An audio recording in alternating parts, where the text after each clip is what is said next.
are going to be fun. I would like to allocate more time to dating, though. I need to find a girlfriend. How much time does a woman want a week? Maybe 10 hours? Elon is currently in a relationship with singer Grimes, and they both have a son together, X-A12, or Baby X for short. Well, back to work. On January 7th, 2021, Musk was announced as the world's richest man at $190 billion, making Jeff Bezos the second richest at that point. When his company announced the great news, all Elon had to say was, well, back to work, which was very much expected from someone like Elon Musk. The Amazon billionaire Jeff Bezos took back his position as the world's richest man as Amazon stock fell by just under 1% by Friday's closing bell, while Tesla stock dropped over 2%. Still a significant flex though, Elon. Being an entrepreneur, an engineer, and a business magnate, Elon Musk has definitely proven to be one of the most powerful and influential men in the world of business. So do you want to see the car? Well, we don't have it for you tonight. I'm just kidding, of course. It's April Fool's somewhere. Yeah. Now let's wrap it up for Elon's most savage moments. If you liked the video, make sure to subscribe to our channel and leave a thumbs up. See you in our next video.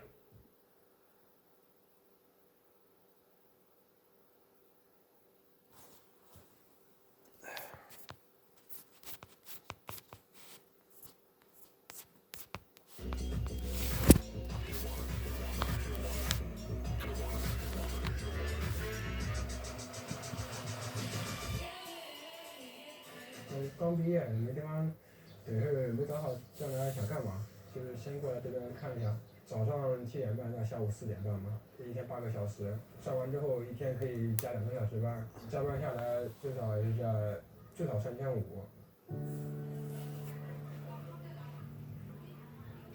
我是有听说过一些，就是可能说在产线上加班比较多，时间比较长，然后有的可能说一直在上夜班，然后转不了班了，可能说整个人精神状态就不太好。我也知道了，刚才听说的话，上夜班上的时间有点长，有的是上好几个月了，那有的憋不住。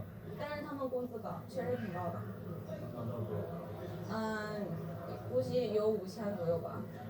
晚上夜班你8天你休息不好，8天宿舍你人又多，你8天宿舍10个人，有上8班夜班的，然后反正你就睡不着。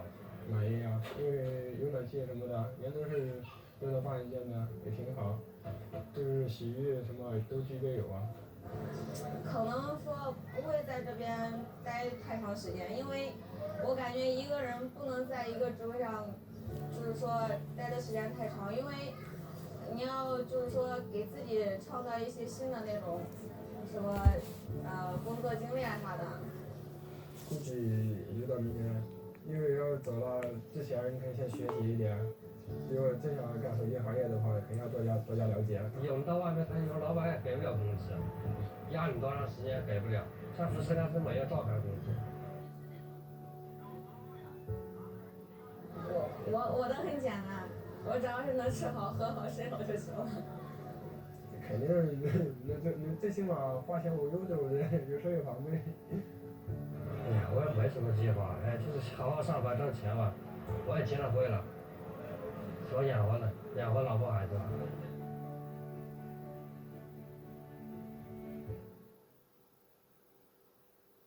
iPhone factories are not really Apple factories as you think. Weird, right? Well, things will be clear in a bit. iPhone, a subsidiary of Apple, a company well known for its tremendous tech-centered products like the iPhone, the iPad, and the iPod, MacBook, etc., they are also notorious for their overpriced devices, according to some critics. If you are tech-focused, chances are you have heard the bad stories that have come out on Apple's factories in China. The story on the factory's employment of underage persons and a couple of suicides committed by the factory workers. Manufacturing of iPhones as we know it is a tedious process. Various aspects of the device like the screens, the chipset, batteries, etc. are manufactured by different companies including Samsung, Jabil Inc., NXP, the list goes on and on. There are two main companies that assemble these Apple products. Apple's long-standing partner, Hanhai Precision Industries, simply known as Foxconn, and the other, Pegatron. Both are based in Taiwan. Foxconn is known for making consumer electronics for Samsung, HP, etc., but is noted for the production of iPhones. Foxconn has factories in various countries such as Malaysia, Thailand, and South Korea. It currently manufactures iPhones in Shenzhen, China. About half of the world's iPhones are made at a Foxconn factory complex in Zhengzhou, China. Get your nose mask, your overall, your helmet, and your safety goggles. Let's go into the iPhone factory in Zhengzhou. It employs as many as 350,000 people, and its massive complex has got locals to coin a name for the area, referring to it as iPhone City. At its peak during summer months, before the release of a new iPhone, workers worked tirelessly to produce about 500,000 phones a day, or up to 350 a minute, and about 5 to 6 iPhones in a second to meet the growing iPhone demands of the West. Life in Foxconn. Here, workers live in dormitories in 10 stories to 12 buildings. Each dorm consists of up to 8 beds in a room. After a series of suicide incidents at the factory, suicide nets were mounted behind the massive building in 2010 to prevent any possible suicide by jumping. Around the facility, meager and petty traders like food vendors have set up shops down to provide for this huge workforce of Foxconn. Workers on the day shift begin streaming in through the factory's gates around 7 a.m. Some can afford to ride motorcycles, scooters, and bicycles, but most walk from nearby dorms or take a bus if they live in the buildings farther away. According to an article by Harrison Jacobs for the Business Insider, this is how the routine of a worker looks like. Wake up at 6:30 a.m., head to the factory at 7 a.m., eat breakfast and start working at 8 a.m., take an hour for lunch. Most people eat at the canteen inside the campus, but some head to vendors outside because the food is better. The shift ends at 5 p.m., but if overtime is offered, most will take it and work until 8 or 10 p.m. After work, eat dinner with friends or play video games until 10 or 11 p.m., then go to sleep. The schedule is basically the same but flipped for those on the night shift. Foxconn's iPhone factory in Zhengzhou does final assembly, testing, and packaging, or FATP. At this stage, it requires 400 different steps to assemble an iPhone. Numerous tasks are assigned to different workers. Most workers do one task repeatedly all day, such as polishing the screen, soldering one component, or fitting a single screw into the back of the phone. How workers are recruited.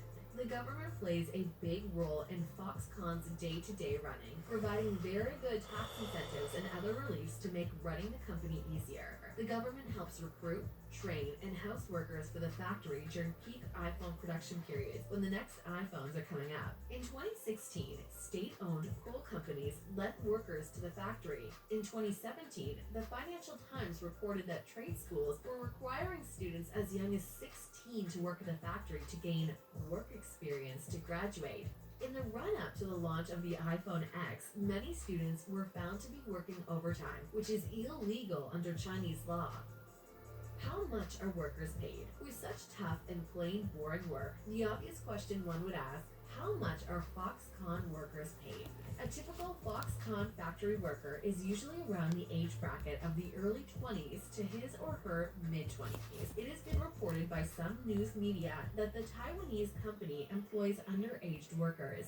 As of 2018, workers earned around 1,900 yuan, $300 a month, which is relatively higher than other factories in the region. However, some workers can raise their monthly salaries to about $676 by taking on as much as 20 hours of overtime a week. Chinese law limits overtime to 36 hours a month, but several reports suggest that workers take on much more during peak production periods.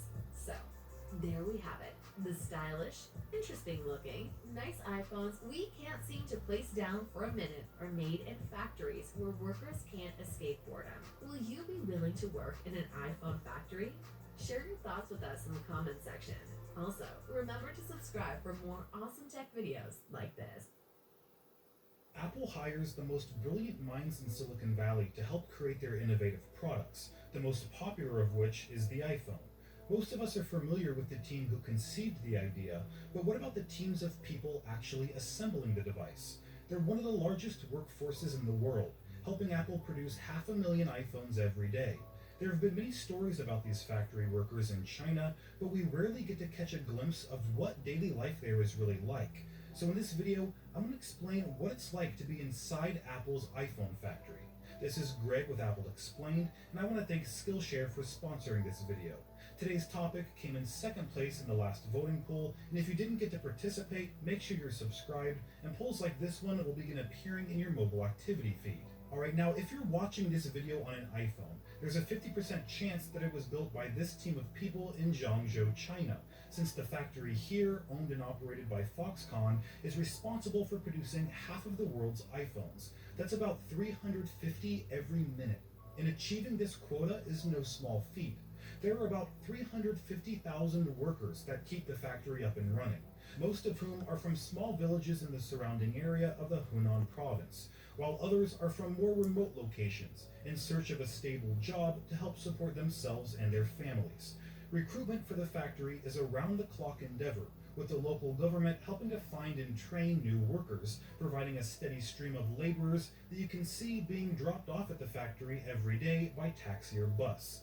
While positions at the iPhone factory are in fairly high demand, it's an extremely monotonous job that most employees grow tired of after their first year. Most of the jobs here are on the assembly line, where every iPhone requires about 400 different steps of assembly before being shipped out. That means each worker is responsible for one simple task, like inserting a screw or cleaning the screen, that they'd repeat again and again over 1,000 times a day. And workdays inside the factory can become long if overtime is being offered. The job's standard hours are from 8 a.m. to 5 p.m., 6 days a week, with an hour lunch break. Workers typically wake up at 7 a.m. and grab breakfast from a street vendor on their way to the factory. Then, for lunch, they visit the Foxconn cafeteria. Finally, for dinner, they meet up with friends at a local restaurant. Each meal can cost between $1 to $3, adding up to about $60 each month. More often than not, overtime is available, and most workers take advantage of it, since it results in a much higher salary at the end of the month. That extends their shifts 3 to 5 hours each day, with many employees leaving the factory at 10 p.m. By playing video games, at the bar until 11 p.m. just to wake up at 7 each day.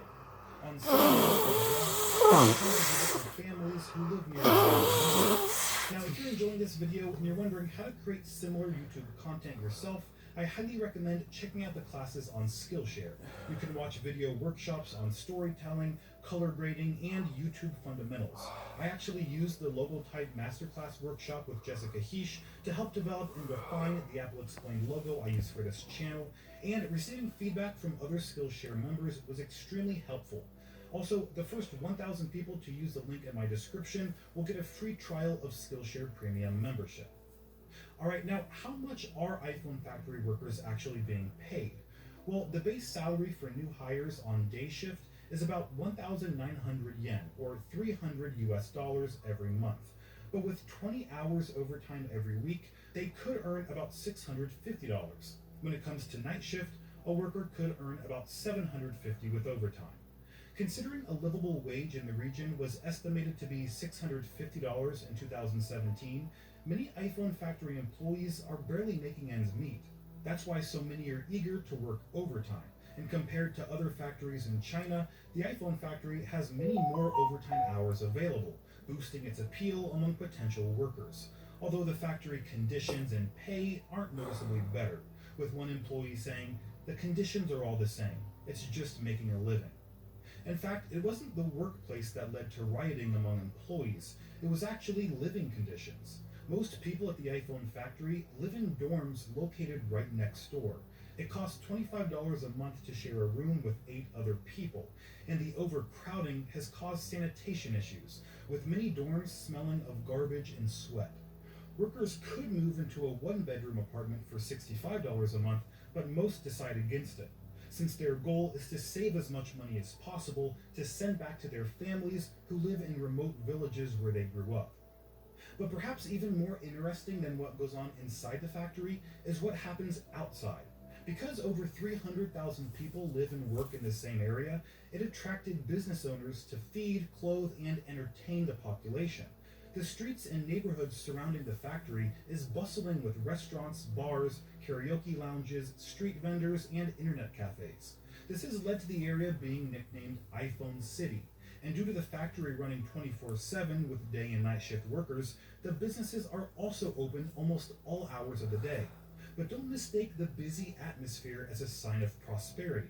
iPhone City lives and dies alongside the ups and downs of the iPhone factory. When production tapers off in the summer, the lower employment causes a ripple effect across the town. Since there aren't as many customers, profits decline among businesses, and most owners fall behind on rent. iPhone City has proven to be very profitable for Foxconn and Apple, who happily accept hundreds of millions of dollars worth of tax breaks from the local government, along with several other free bonuses. For example, the $1 billion in housing for Foxconn's workers was paid for entirely by the local government. The perpetual recruitment program designed to supply the iPhone factory with a steady stream of laborers is also funded by the government. And if the factory meets its production quota for the year, Foxconn is awarded over $25 million from the government. These corporate handouts are a huge reason why companies like Apple are drawn into assembling their products in China and why it's so difficult to get them to move production elsewhere. But at the end of the day, it's the workers inside and around the iPhone factory who aren't so happy. A local business owner put it best. She said, "No one is happy. It's our livelihood. This is just life."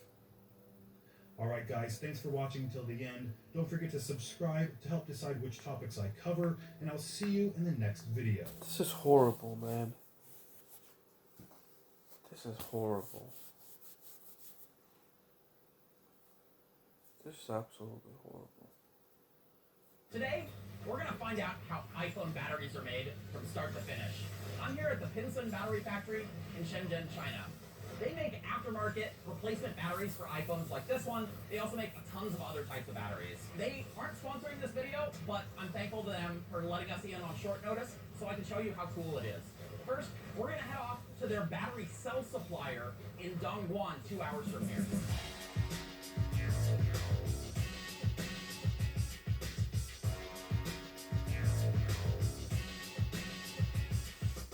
Very simply, lithium-ion batteries are made out of 2 sheets of aluminum, a cathode and an anode, coated with 2 different substances.